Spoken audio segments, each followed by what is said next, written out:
एक और प्रश्न है,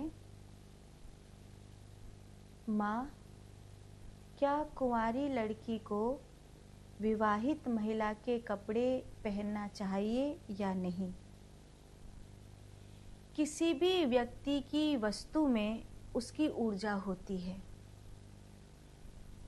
अगर हम किसी के वस्त्रों को धारण करते हैं तो हम उसकी ऊर्जा को भी धारण करते हैं। तो अगर आप ब्रह्मचारिणी हैं, आप सतोगुणी हैं, आप हरिनाम जापक हैं, आप साधक हैं, आप ध्यान के मार्ग पर आगे बढ़ने वाली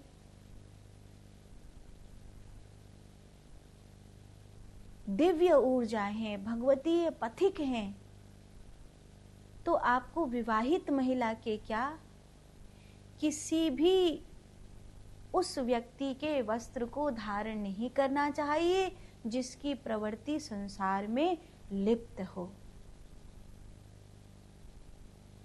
आपने देखा है, जब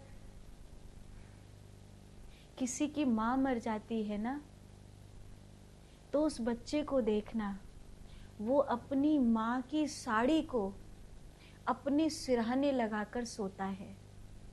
क्यों? कहता है इसमें मेरी माँ की खुशबू आ रही है।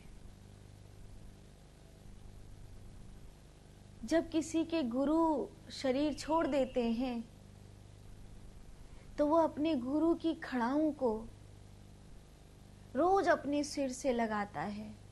क्यों? इसमें मेरे गुरु की खुशबू आ रही है। तो अगर वस्तु से, एक भागवत में कथा है, भगवान कृष्ण ने जरासंध का मुकुट पांडवों को नहीं पहनने दिया था। भीम ने जरासंध को जीता था तो भीम का अधिकार था उस मुकुट को पहनने का, लेकिन भगवान ने भीम को वो मुकुट पहनने नहीं दिया। बाद में वो मुकुट परीक्षित ने पहना। जरासंध का मुकुट था और उस मुकुट की करामात ये रही कि जो कलयुग परीक्षित के शरीर में किसी भी प्रकार प्रवेश नहीं कर पा रहा था, वो उस मुकुट के पहनने के कारण परीक्षित के शरीर में प्रवेश कर पा गया। ऐसे ही एक कथा आती है राजा नल की। राजा नल, उनकी जीवन में कभी कलयुग ने प्रवेश नहीं कर पाया, और एक बार राजा नल दीर्घ शंका के लिए गए और आते समय शीत होने के कारण और कुसंग मिला कि स्नान करता हूँ मैं, हाथ पैर स्वच्छ करता हूँ मैं, कुल्ला दातुन करता हूँ मैं, अरे कोई इतना स्वच्छ नहीं होता है, मैं ही बार बार, अब ये कोई रात्रि में शीत का समय है, ये कोई इतना स्वच्छ होने का समय है। कुसंग के कारण दूसरे लोगों को ये देखकर कि वो स्नान नहीं कर रहे हैं, स्वच्छ नहीं हो रहे हैं, दीर्घ शंका के आने के बाद राजा नल भी स्वच्छ नहीं हुए।